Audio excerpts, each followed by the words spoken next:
¿Qué tal? Bienvenidas, estimadas estudiantes, a nuestra materia de Derecho Económico, a nuestra sección 1 sobre nuestra materia y contemplar los lineamientos básicos de la misma.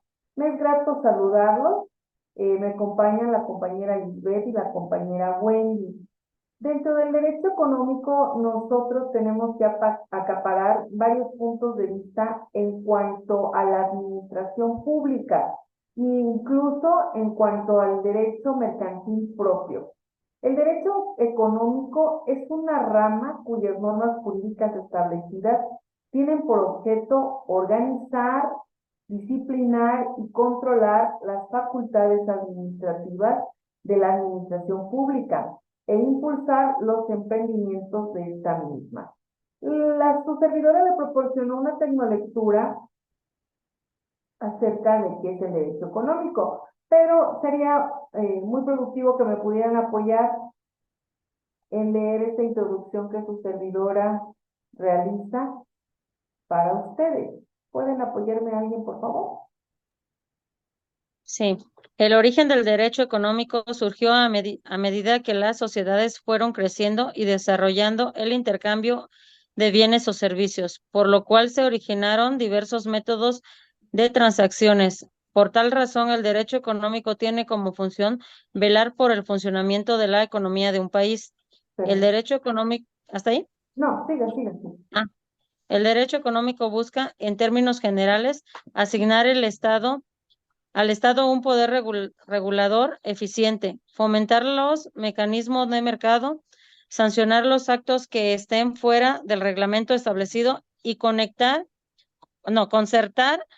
los intereses que promueven la actividad económica nacional e internacional del sector privado. Perfecto. ¿Sí? Compañera Liz, ¿puede apoyarme?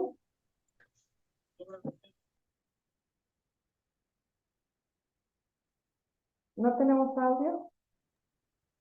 En tanto, el derecho es un conjunto de normas de suma importancia para el Estado, ya que reflejan parte de la historia y enmarcan los comportamientos y la evolución de la actividad económica de un país o una región. Es decir, el derecho económico tiene como pretensión fundamental someter los asuntos económicos que sean susceptibles de regulación a la dinámica funcional del derecho mediante la creación de normas y principios dirigidos a disciplinar las relaciones entre las instituciones económicas de la sociedad. Gracias, compañera. Bienvenida, compañera Erika. Es un gusto. Buenas tardes. Muy buenas tardes. Tenemos como objetivo que ustedes puedan entender el conocimiento de los problemas económicos que presenta nuestro país, los sociales que digamos, a todos nos atiende, políticos y entre sí, como el marco jurídico actual que conocemos dentro de la Constitución e incluso quiénes son esos sujetos económicos del derecho. Y vamos a hablar también de manera internacional el auge del derecho económico. Estamos hablando nosotros que aquí tenemos los conceptos generales. Tenemos que hablar de la unidad 1 y por lo tanto, como lo menciona la cápsula número 1, de los conceptos, de las características, de sus antecedentes, del siglo XX. Ojo, cuando hablamos del siglo XX a veces decimos, ¿cómo puedo identificar los siglos? El siglo XX es cuando da su giro, un cambio total México debido al movimiento de la Revolución Mexicana. Entonces es cuando nosotros, el artículo 27 constitucional con la protección de las tierras, el 123, el derecho del trabajo, o sea, hace un revuelo, también el derecho económico sí es retomado, porque recuerden que nosotros estábamos conquistados, incluso éramos esclavos, y después de la independencia seguíamos bajo el dominio de los españoles. Pero ya en el siglo XX nosotros es ahí donde dicen México despierta y hace la Revolución Mexicana, este movimiento que nos lleva a un crecimiento de varios puntos, no solo económico, de varios puntos que nosotros debemos analizar. Y vamos a ver también principios del derecho según la Carta Magna hasta el momento. Esto es lo que le compartí su servidora, lo de donde trae sus actividades también. Muy amable. porque puedo verificar quiénes de ustedes ya han iniciado las plataformas, a lo cual les agradezco. Compañerita, no molesto ahí con su audio, no se preocupe. Gracias.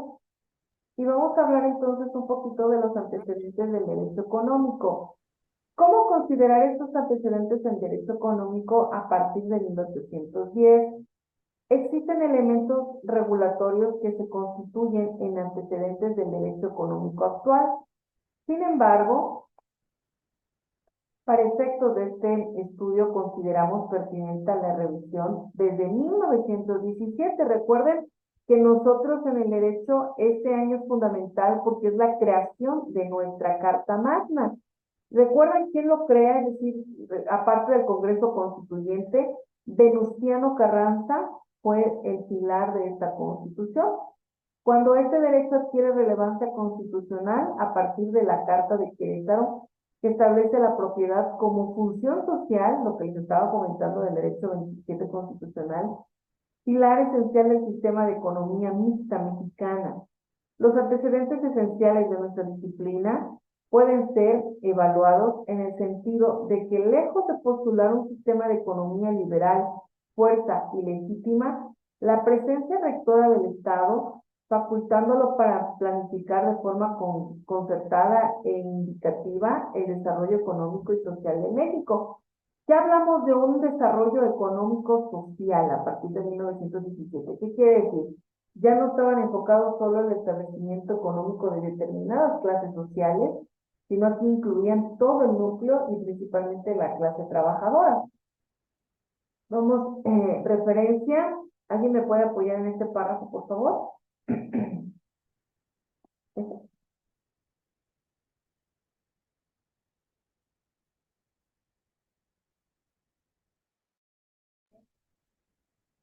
¿Nadie? Ah, Entonces yo.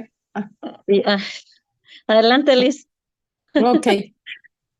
A efecto de legitimar la intervención del gobierno en la economía, en la década de los 80, asistimos a una situación jurídica económica de carácter dual. Por una parte, en 1983 se reforma la Carta Fundamental para explicitar el derecho económico y dotar de un claro mandato social al sistema de economía mixta. Y por la otra, a partir de 1988, se inicia un proceso de privatización y desregularización económica que relega al Estado de su tarea de rectoría económica. Para la primera tendencia, el expresidente Miguel de la Madrid Hurtado refiere textualmente: hemos señalado que desde los textos originales de 1917 estaba ya implícito el principio de la rectoría económica del Estado. Los textos de los artículos 27, 28 y 123 así lo aprueban. El artículo 131, sobre todo, después de la reforma de 1951, es también un importante precepto que refleja este principio.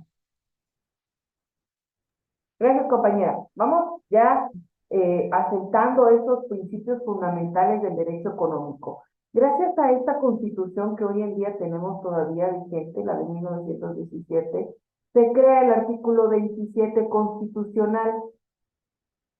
¿Qué habla nuestra Constitución sobre estos artículos?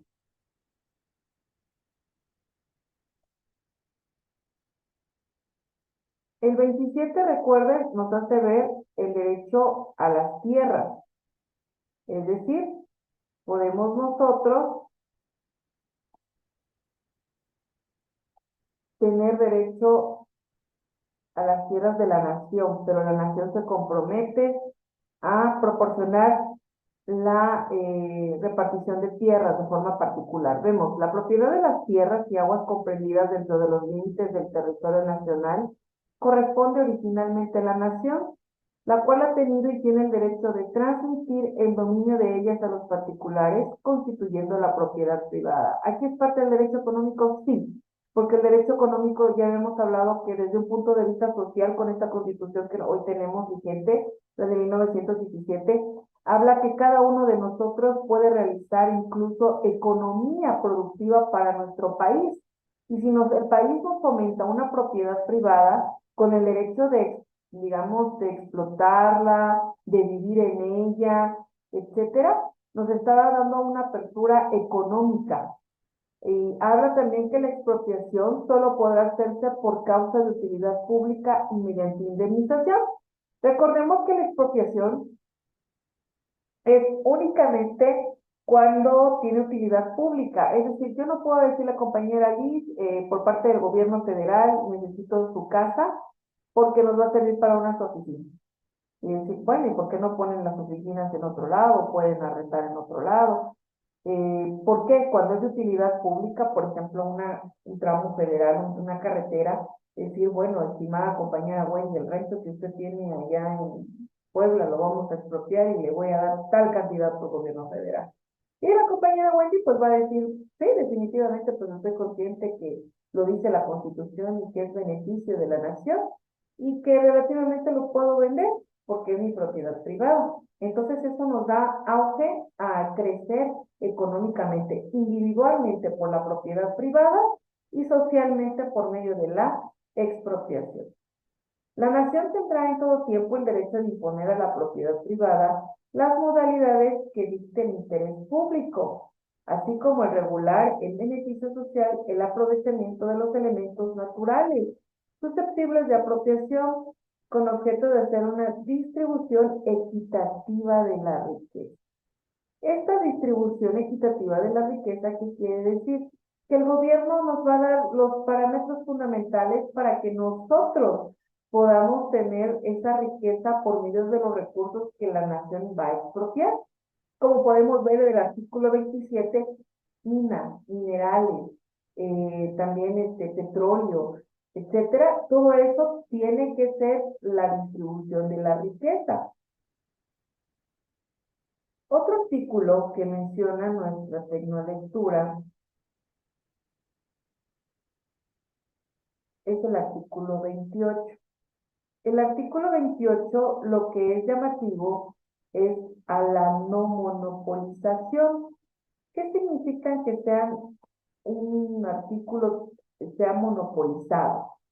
Estoy hablando de que relativamente no puede solo un mercado acaparar todo.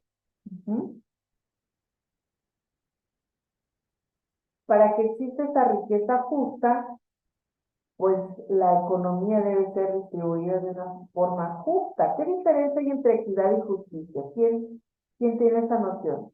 Diferencia entre equidad y justicia.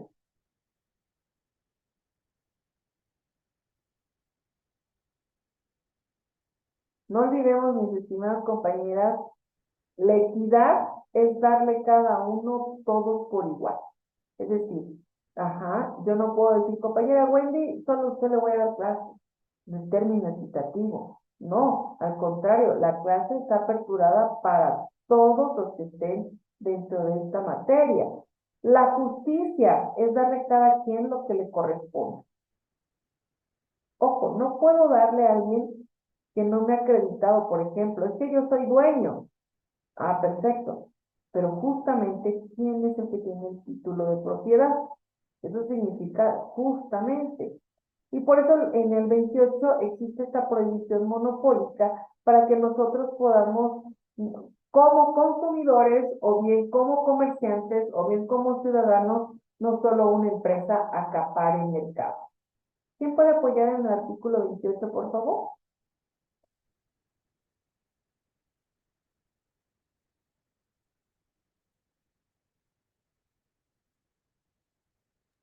¿Quién? ¿Quién quiere leer? Los apoyo, si no, no se preocupe.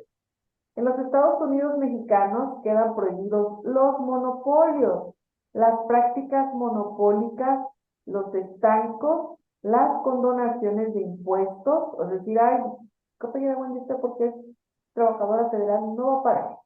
No, todos por igual, de una manera justa. Las excepciones de impuestos en los términos y condiciones que fija la ley, el mismo tratamiento se dará las prohibiciones a título de protección a la industria.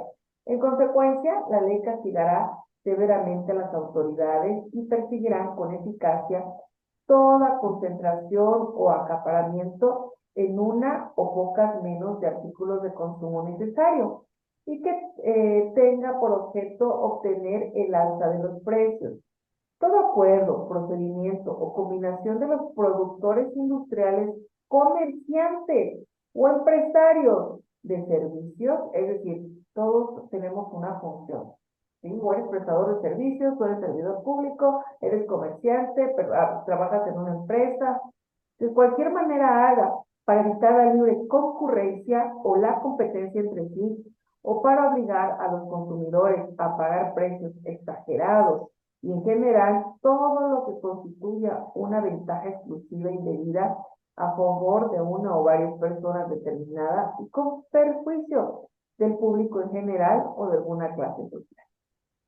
No constituirán monopolio las funciones que el Estado ejerza de manera exclusiva de las siguientes áreas estratégicas: correo, telégrafo, radiotelegrafía, minerales, radioactivos, generación de energía nuclear, la planeación y el control del sistema eléctrico nacional, así como el servicio público de transmisión y distribución de energía eléctrica, y la exploración y extracción del petróleo. Es decir, aquí, por eso existe Petróleos de México. Y los demás hidrocarburos en los términos del párrafo sexto y séptimo del artículo 27 constitucional. ¿Por qué nos marca que en términos del artículo 25? Porque el artículo 25 marca una palabra muy importante: bajo la competitividad, que tiene relación con el derecho económico. ¿Por qué bajo la competitividad? Porque todos nosotros trabajamos y producimos económicamente en un mundo de competencias. Es decir, su servidora presta sus servicios profesionales, pero estoy en un mundo de competitividad. Si yo fuera monopólica, solo yo les quiero dar clases a la compañera Lisbeth y a la compañera Wendy. ¿Sale? Eso es una parte monopólica. No puedo. La institución lo hace de una distribución justa, ¿sí? Equitativa. Pero bien, si me trata de la competitividad, punto a su favor, de decir, nosotros somos competitivos según nuestras posibilidades y características económicas. Díganme, cuando nosotros necesitamos tomar un transporte público, ahí existe un ejemplo de la competitividad en la economía. Pueden haber muchos transportes, pero algunos compañeros, por ejemplo, en México, ¿no? Yo deseo un Uber en vez de irme en metro. ¿Por qué? Por la competitividad. La compañera Wendy puede decir, yo voy a pedir un taxi, pero personal también, porque por la seguridad o porque por lo menos yo aquí en San Cristóbal puedo decir, me voy a ir a la institución en un colectivo, aquí en la esquina pasa y en 20 minutos estoy en la institución Universidad José Vasconcelos, porque el mundo económico existe la competitividad y cada uno de nosotros hace lo prudente y lo necesario para que este mundo económico fluya. Si todos nosotros tuviéramos la misma economía, no existiera este principio de la competitividad. ¿Por qué? Porque no existiría, digamos, un sistema social de competencia de labores. Por eso todos necesitamos de todos en la economía. Yo necesito ejemplo de alumnos. Ustedes en el futuro van a necesitar también de personas que necesiten sus servicios. Y es por ello que en el otro apartado que menciona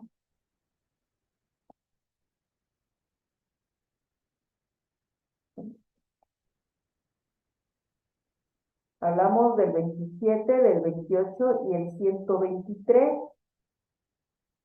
¿Qué pasa con el 123 constitucional? Toda persona tiene derecho a un trabajo. Como el quinto constitucional, perfecto, toda persona tiene derecho a un trabajo digno, socialmente útil, lo menciona. Pero el 123 se da debido a este movimiento porque habla de derechos y obligaciones tanto del trabajador como del patrón. ¿Y por qué influye en el derecho económico? Porque ya el trabajador ya tiene derecho a una jornada justa. Y antes solo el patrón recibía la hora de entrada, pero no había hora de salida. Entonces violentaba muchos derechos. Y nosotros hicimos hincapié en estos artículos que son base fundamental No se olviden en su tarea, en su actividad final, viene que fundamente, entonces es muy importante que lo consideren, ¿vale? Sí. Vamos a hablar también que a principios del siglo XX surgen los sistemas de economía centralmente planificada o estados socialistas, siendo su máximo exponente la Unión de Repúblicas Socialistas Soviéticas, la URSS. En estos, el Estado detenta la propiedad de los medios de producción y es el único encargado de definir qué, cómo, cuándo y para quién producir. Miren, estas preguntas son muy, digamos, muy comunes para la materia de teoría económica, que no debemos desapercibir en nuestro derecho económico. El qué producir, ¿quién lo determina el qué producir? Les voy a dar alternativas. ¿El Estado, nosotros o los extranjeros? ¿Quién determina qué producir? ¿El Estado, nosotros o los extranjeros? Pues nosotros, ¿no?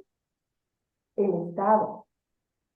Ah, Por ejemplo, yo diría, ¿no? En el artículo, ojo lo que voy a mencionar, en el artículo 75 del Código de Comercio, me dice que eso puedo, qué es lo que puedo comprar y vender, siempre y cuando sea lícito.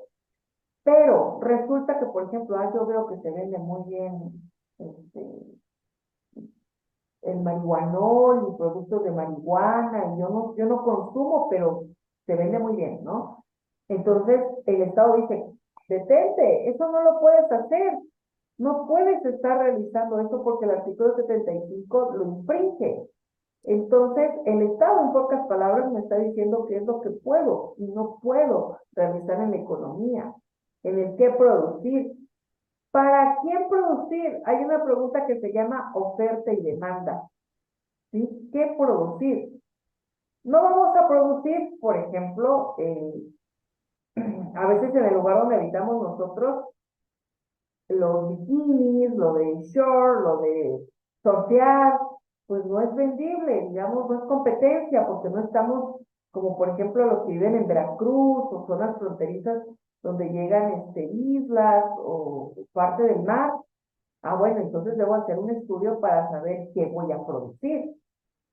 ¿Cuánto y para quién producir? Esa pregunta de cuánto y para quién en derecho económico se transforma en un estudio de utilidad marginal. ¿Qué es la utilidad marginal? Es saber cuánto puedo producir. Ejemplo, muchas veces nosotros invertimos más en materia económica esperando que se obtenga más ganancias, pero hay que también saber qué producir y cuánto producir. Es decir, puedo producir, pero no voy a exceder más de mi bolsillo. ¿Hasta ahorita vamos bien? así es. Sí. Por ello que nos vamos a esta parte. No se preocupen, esta infografía se las comparto ahorita en el grupo, que terminemos nuestra sesión, que es mucha ayuda. El derecho económico es el derecho de la economía política, ya lo vimos. ¿Por qué de la economía política? Porque interviene el Estado. El Estado me está dando leyes, normas, reglamentos, e incluso me está aportando qué es lo que puedo producir. Esto que puede parecer un trabalenguas quiere decir que el derecho económico es un conjunto de normas y conceptos del derecho público, destinados a facilitar la labor del Estado de la planificación económica. Para ello, esta disciplina se relaciona, por ejemplo, con el derecho mercantil, lo que les estaba yo haciendo ahorita alusión. ¿Por qué se relaciona con el derecho mercantil? El derecho mercantil me marca en el 75 del Código de Comercio que puedo comprar y vender. Y en el derecho económico, el Estado me ordena y me indica qué es lo que está permitido comprar y vender. Ejemplo, en cada zona socioeconómica, que lo debemos de clasificar así, nosotros sabemos que por usos y costumbres mediante el derecho consuetudinario, ¿qué podemos comprar y vender? Y no somos sancionados. Díganme ustedes en el mercado donde viven algo que sea únicamente característico de esa zona económica, que lo vendan ahí.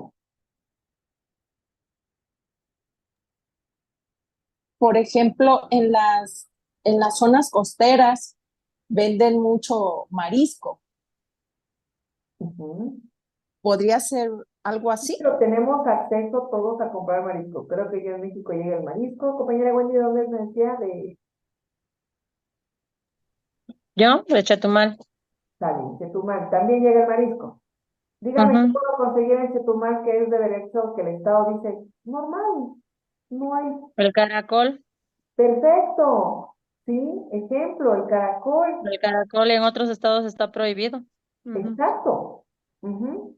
Sí. O prohibido o bien nada más son por temporada. Vetado, se vetan. Ujú. ¿Sí? Muy buen ejemplo. Por ejemplo, aquí en Chiapas es común en el mercado a veces ver el SAT, la chicatana, la hormiga, y que, ajá, muchos dicen hasta llegan a pagar muchísimo dinero por consumir esos alimentos exóticos, que en la política es decir, a ver, ¿qué estás vendiendo? ¿Qué estás sacando de tu terreno? ¿Cuánta hormiga estás sacando? ¿Cuánto gusano de eso estás sacando? ¿Cuánto caracol? Derecho consuetudinario. Hasta O ahorita huevo de tortuga. revisado, exacto. Como ejemplo, En Guerrero, ah, el huevo de tortuga, como dice Luis. Ujú. Ujú. sí, pero ya en algunos lugares ya está sancionado. Incluso existe una ley de protección, ¿sí? ¿Por qué? Porque el Estado lo dice. Por eso el derecho económico actúa como política. La evolución de Sí. este derecho económico, el derecho económico tiene raíces en la antigüedad, donde las civilizaciones desarrollaban sistemas de comercio y reglas para regular las actividades económicas, desde los códigos de Hammurabi en la antigua Mesopotamia hasta las leyes mercantiles de la Edad Media. El derecho económico ha evolucionado a lo largo de los siglos. Los códigos Hammurabi son antiguos, son los más antiguos, labrados en piedra, ¿sí? Donde establecía el cómo comprar, vender. En la era moderna, el derecho económico ha adquirido un papel central en la regulación de la economía y la protección de los derechos de los actores económicos. La revolución industrial y el surgimiento del capitalismo llevaron a la necesidad de leyes y regulaciones que protegieron los intereses de los trabajadores, los empresarios y los consumidores. Tres factores importantes para el derecho económico. ¿Por qué? ¿Recuerdan esto a través del siglo XX? La Revolución Mexicana y con ello los artículos que ahorita mencionamos, y surgen estos tres factores: trabajadores, empresarios, que son los patrones, y los consumidores, ¿sí? Porque es una esfera, los trabajadores hacen el producto. Ejemplo, yo no tuviera producto de educación si no tuviera alumnos tan espléndidos como ustedes, que no me dejan sola aquí dando mi sesión, no, todo lo contrario, trabajamos en equipo, empresarios, yo dependo de una institución, ¿sí? Universidad José Vasconcelos me contrata para dar mis servicios. ¿Qué necesito? ¿Qué consumidores necesito? Mis alumnos. Y mis alumnos, su recomendación ayuda muchísimo para el acaparamiento de otros estudiantes. Entonces, estos tres enfoques son muy importantes. El derecho económico puede definirse así, como el derecho que tiene el Estado para regular el concierto de las actividades económicas de un país, siempre de acuerdo a lo contemplado a la Constitución Nacional y a las leyes. En este sentido, es una evidencia del derecho vínculo existente entre el derecho y la economía. Muy cierto. El derecho y la economía aquí hacen mancuerna. ¿Por qué? Porque la economía debe digamos, sustentarse, salir a flote, debido a que de eso nosotros vivimos, ¿sí? El mundo económico que nosotros tiene México es debido a los que vivimos en él. ¿Y qué hacemos por ese México para una producción? Fuentes del derecho económico. Parte de nuestra unidad 1.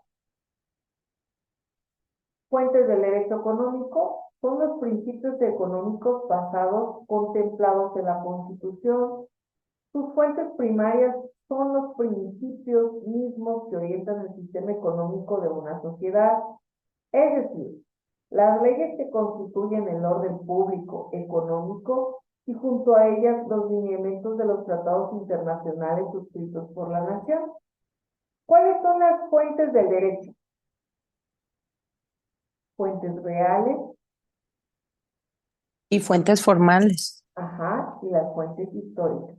Son las históricas. mismas fuentes que nos ayudan para el derecho económico. Ejemplo, en las fuentes históricas, pues como ya vimos hasta el Código de Hammurabi y muchas constituciones hasta llegar a la de 1917, como la de 1812, 1824, 1836, la de 1857 y la de 1917.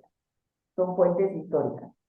En las fuentes formales es donde nos ubicamos en el proceso legislativo, la creación de las normas. En nuestra Constitución, en el artículo 71 y 72, pues nos habla quiénes pueden crear normas.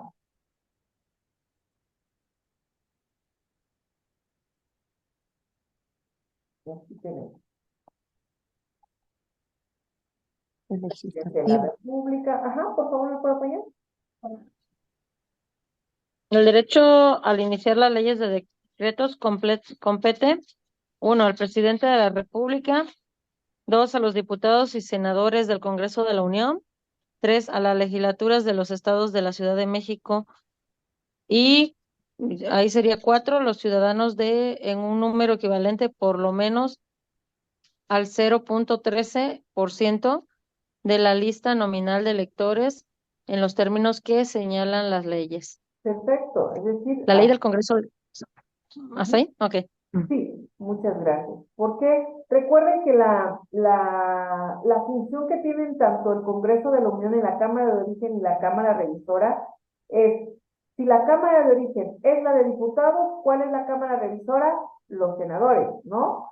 Pero hay una excepción a la regla. En el 72, fracción H,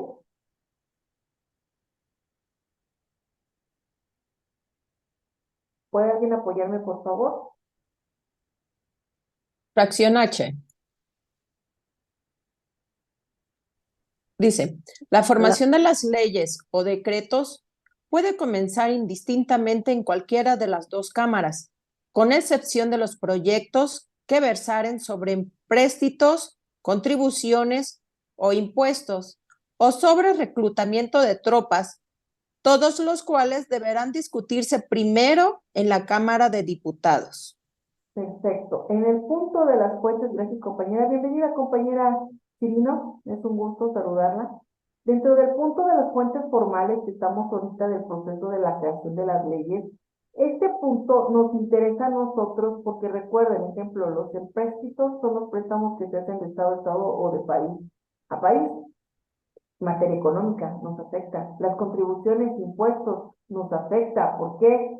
Materia económica puede beneficiarnos o nos puede afectar, porque va a depender de cada territorio cómo nos va a afectar en materia de impuestos. Y ahí los diputados forzosamente tienen que ser los de la Cámara de Origen, y por lo tanto los 128 senadores se convierten en la Cámara Revisora. Eso en las fuentes formales, ¿sale?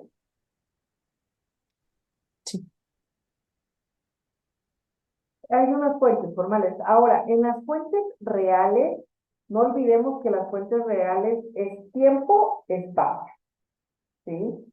¿Qué estamos viviendo hoy en día? Ejemplo, compañera Liz, dentro de su despensa, si soy de casualidad, conteste, si no, me dice paso. ¿Cuánto cuesta un litro de aceite allá en la Ciudad de México? Bueno, el que yo compro cuesta 82 pesos. Perfecto. Compañera Wendy, si puede contestar. Compañera Chirino, si puede contestar. Sí, ay, la verdad, ni idea. No, Sí, voy a comprar, es que compro como el paquete de 3 y el paquete de 3 me sale en 160, 170. Ok, perfecto. Compañera Chirino, ¿puede? Sí, pues estoy igual que Wendy, normalmente compro así como en Sam's Ajá. y pues igual, más o menos como en 130, 140. Ok, estoy hablando que aproximadamente 56 a 57 pesos un litro de aceite. Igual que su servidora aquí en 43 a 50 y tantos pesos, 58 pesos. Como dice la compañera Lisbeth, depende del tipo de aceite, ¿no? Ojo, porque en las fuentes reales Puede que venga la compañera Lisa de Chiapas y que diga, ah, caray, ¿y qué por qué tan barato? ¿Sí? Y en las fuentes reales, voy a decir, ah, voy a la Ciudad de México, pero no llevo nada para hacer alimentos, me voy a la convocación de la compañera Lisa, hago una despensita y ahí me enfermo. Ejemplo. Y resulta, ay, y aquí 80 y tantos pesos. Fuentes reales, tiempo, lugar, época. En el derecho económico nos afecta. ¿Cuántos de ustedes han realizado algún viaje e incluso comparan eso del derecho económico? Oye, ¿sabes qué? Allá es muy caro esto. Supongamos, ¿no? Hasta por ir al cine, ¿no? Algo que nosotros vemos tan sencillo puede, debido al tiempo, lugar y espacio, y recuerden la utilidad marginal, es como cuando dices, ¿te crees la única coca del desierto? Pues con la novedad soy la única. Es decir, pues, ¿cómo lo ves? Es decir, el derecho económico ahí nos impacta mucho en las fuentes reales. Y aquí vimos nosotros que en esas fuentes reales, la Cámara de Diputados, cuando estamos hablando de empréstitos, impuestos, reclutamiento de tropas, lo hace solo la de diputados. Importancia del derecho económico en la actualidad. En un mundo cada vez más globalizado y digitalizado, el derecho económico desempeña un papel crucial en la protección de los derechos de los consumidores y la promoción de una competencia justa. Vuelvo a recalcar 25, que ahorita voy a hacer hincapié. Además, tiene un impacto directo en la estabilidad y el crecimiento económico de los países. Claro, si un país es estable o un país es en cuanto a crecimiento, si nosotros producimos. Si la gente que está dentro de un país no produce, entonces esto es bilateral, como la relación tripartita que pasé hace rato, trabajadores, el empresario y el consumidor. El derecho económico también es fundamental para la protección del medio ambiente y la sostenibilidad. ¿Por qué creen que el derecho económico es importante para la protección del medio ambiente? Porque precisamente el medio ambiente, el conservar el medio ambiente es conservar nuestros medios de producción, por ejemplo, el agricultor, ¿no? El Ejemplo, pescador, ajá. lo que producimos. Aquí nosotros en Chiapas no tenemos muchas fábricas, entonces Ujú. el medio ambiente es diferente, ¿sí? Y nos da una sostenibilidad mucho más que otros estados, que no les puedo comparar por países. Por eso el gobierno decide qué producir y cómo producir. Por eso las empresas tienen restricciones, es decir, bueno, cuándo vas a producir, qué tanto producir, qué vas a hacer con tus desechos, etcétera, porque deben de cuidar el medio ambiente. Ujú. Limitar aquí, las regulaciones y políticas en esta área buscan limitar las externalidades negativas de las actividades económicas y promover un desarrollo sustentable. El desarrollo sustentable es que todos nosotros podamos tener acceso a esta economía. Y ahorita vamos a hablar un poquito de la unidad igual. ¿Quiénes son estos sujetos económicos? Sujetos del derecho económico, es decir, toda persona humana o jurídica, que son las personas morales, artículo 20 y 23 de nuestro Código Civil, en nuestro caso de Chiapas, ustedes en su Código Civil, que sea capaz de realizar actos jurídicos e intervenir en el proceso económico, independientemente de su naturaleza y condición, serán considerados sujetos de derecho económico. Son ejemplo de ellos el Estado, muy importante para que exista un crecimiento económico. Las instituciones bancarias, recuerden, ¿qué hace el banco? El banco relativamente es a través de su capital produce riqueza el banco, es decir, los propios socios del banco se producen en riqueza, pero al mismo tiempo brinda un servicio de prestación al cual se le pagan intereses por parte del consumidor, y esto hace que crezcan los bancos, los agentes de valores, las empresas y el público consumidor. ¿Dónde está esa garantía que yo puedo tener acceso como sujeto de derecho económico. En el artículo 4 lo vamos a encontrar. ¿Alguien puede apoyarme?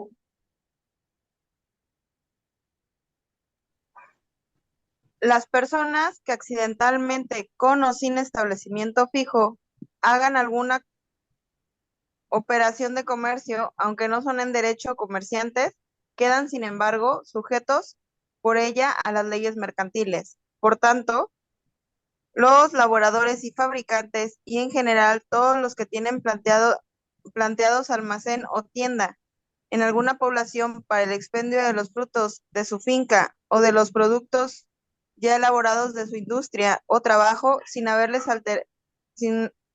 alteración al expenderlos, serán considerados comerciantes en cuanto concierne a sus almacenes o tiendas. Perfecto. Entonces, no se olviden, para su actividad, el Código de Comercio me dice quiénes pueden ser comerciantes. Aparte, el artículo 3º, no lo agregué aquí, pero considérenlo, el artículo 3º del Código de Comercio que me dice quiénes pueden realizar también actividades comerciales. Dice que son las personas que, teniendo capacidad legal para ejercer el comercio, hacen de él su ocupación ordinaria. 2, las sociedades constituidas con arreglo a las leyes mercantiles. Y 3, las sociedades extranjeras o las agencias y sucursales de estas que dentro del territorio nacional ejerzan actos de comercio. Perfecto, muy bien. Esto que acabamos de leer tiene la relación con esto. Ejemplo, en las empresas, ¿quién reglamenta las empresas? Existe una ley que se llama Ley General de Sociedades Mercantiles, que esa ley me propone qué tipo de empresa puedo ser parte, ya sea como socio o como consumidor. ¿A qué empresa puedo adquirir determinado producto?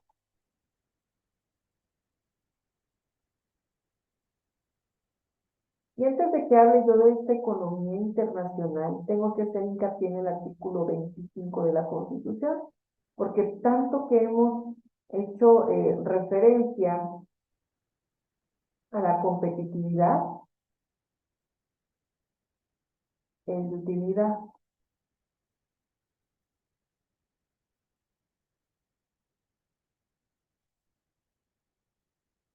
Corresponde al Estado, ojo, ahí está ya el primer sujeto del derecho económico, la Rectoría del Desarrollo Nacional, para garantizar que ésta sea integral y sustentable, es decir, que a todos nos integre y que todo de manera posible sea sustentable, que fortalezca la soberanía de la nación y su régimen democrático, y que mediante la competitividad, es decir, que nosotros podemos tener la competencia con la actividad económica que mejor desempeñemos, el fomento del crecimiento económico y el empleo. Ahí viene el empleo. ¿Por qué? Porque ¿dónde voy a tener ese crecimiento económico si no trabajo? Y una más justa distribución del ingreso y la riqueza. Permite el pleno ejercicio de la libertad y la dignidad de los individuos, grupos y clases sociales, cuya seguridad protege esta Constitución.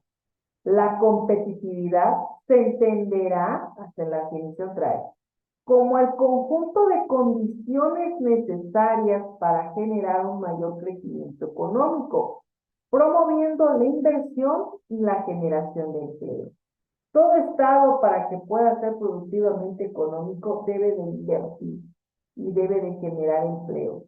Mediante este crecimiento económico del régimen democrático, nosotros inherentemente estamos haciendo crecer a nuestro país. ¿Por qué? Porque esa Rectoría Nacional, a través del voto libre y secreto, a través de nuestro sistema, democrático, elegimos quiénes van a estar en el Congreso de la Unión, en la Cámara de Diputados y en la Cámara de Senadores, y quién nos va a representar en el Ejecutivo. que son aquellos que pueden hacer iniciativa de ley. Y eso nos afecta en el derecho económico. El Estado, ¿quién me puede apoyar por aquí este pedacito? ¿Lo que dice?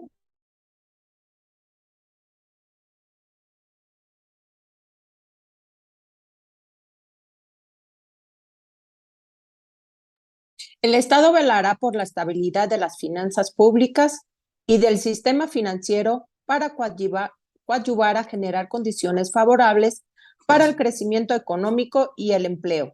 El Plan Nacional de Desarrollo y los planes estatales y municipales deberán observar dicho principio.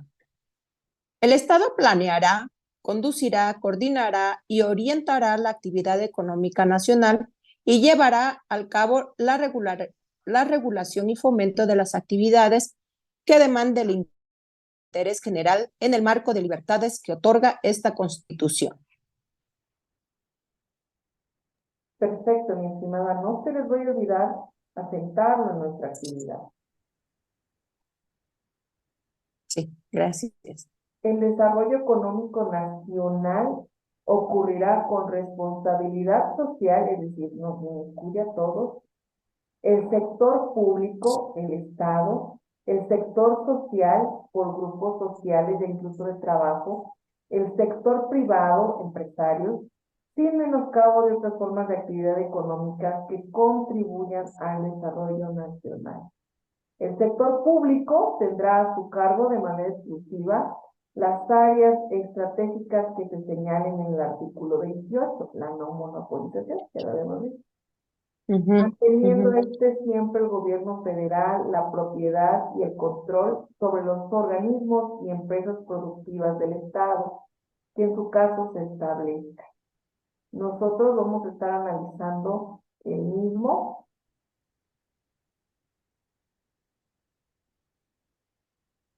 Otra parte, el derecho económico tiene su origen en Europa y nace vinculado a la intervención del Estado como agente de desarrollo. Su cenit se presenta después de la Segunda Guerra Mundial. La planeación se convierte en la principal manifestación del derecho económico y se basa en la premisa de que el desarrollo es una cuestión del Estado, de gobierno y de administración pública.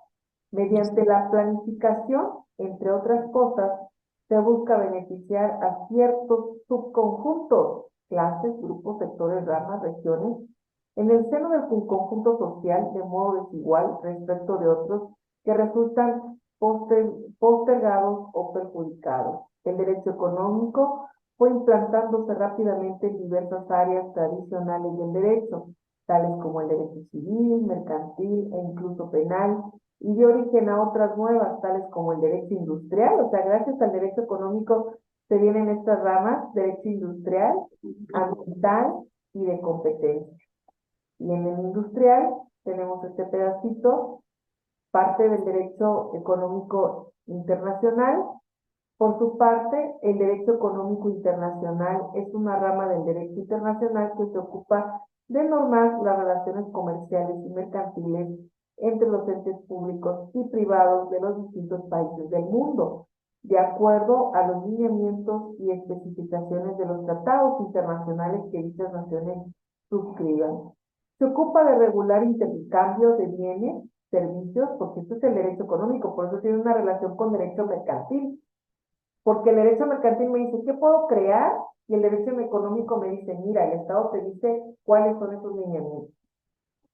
Servicios activos y financieros entre naciones, organizaciones internacionales y múltiples y otros tipos de organizaciones económicas multilaterales. Hasta ahorita, mis estimados estudiantes, nosotros hemos desahogado esta parte. Para la otra sesión, voy a solicitar de su apoyo en el punto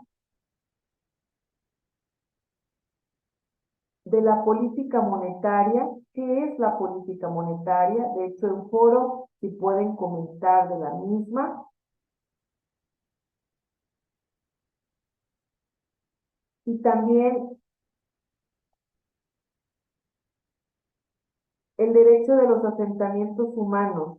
¿Qué tiene tan importante este derecho en el derecho económico? ¿Qué relación tiene este derecho de los asentamientos humanos en lo referente al derecho económico? Y su tarea, actividad final, muy sencilla, actividad final, realizar un ensayo no mayor de 7 hojas, con los conceptos siguientes. Cada uno, recuerden, yo les voy haciendo hincapié de lo que debemos de considerar, pero únicamente les voy a pedir que hagan diferencia dentro del ensayo, resaltarme, ya saben, resaltarme palabras claves para que pueda identificar los artículos que se mencionan, que hoy hicimos hincapié, también tenerlos por hecho dentro del mismo ensayo. De mi parte es todo, mis estimadas estudiantes. ¿Alguna otra duda que pueda apoyar? No, todo para mí muy claro, maestra. Muchísimas gracias. Muchísimas gracias. Igual, Gracias, compañera Chirino, no puede hacer la excepción, siempre son un grupo caracterizado. Pregunto, ¿pueden acompañarme el próximo lunes a la misma hora? sí, Sí, Sí. no es inconveniente que sea el día lunes. Yo la verdad lo programé porque siento que también están un poco cargaditas en viernes o en sábado. Y este sábado tenemos nuestra grabación. Entonces, Oh, wow. un día yo voy a tener el gusto de estar atrás aplaudiendo ese gran logro que viene. Graciela Chirino, ¿de dónde usted se conecta? desde Tulum, Quintana Roo, maestra. ¿Se imagina? De Quintana Roo. Cuando guste, aquí tiene su casa. Muchas gracias, igualmente aquí en San Cristóbal. Así que Muchas el próximo gracias. sábado tenemos grabación. Yo sé que ese momento también va a llegar para ustedes. Tengan una Claro que sí. excelente noche. Gracias. Dios los bendiga. Los veo en la otra sesión. Muchísimas gracias por acompañarme. Tengan una excelente Muchas gracias. Gracias a Buenas usted, noches, linda maestra. noche. noche grabada. Yo se las hago llegar. Ok, Gracias. perfecto, gracias. Hasta luego. Hasta luego.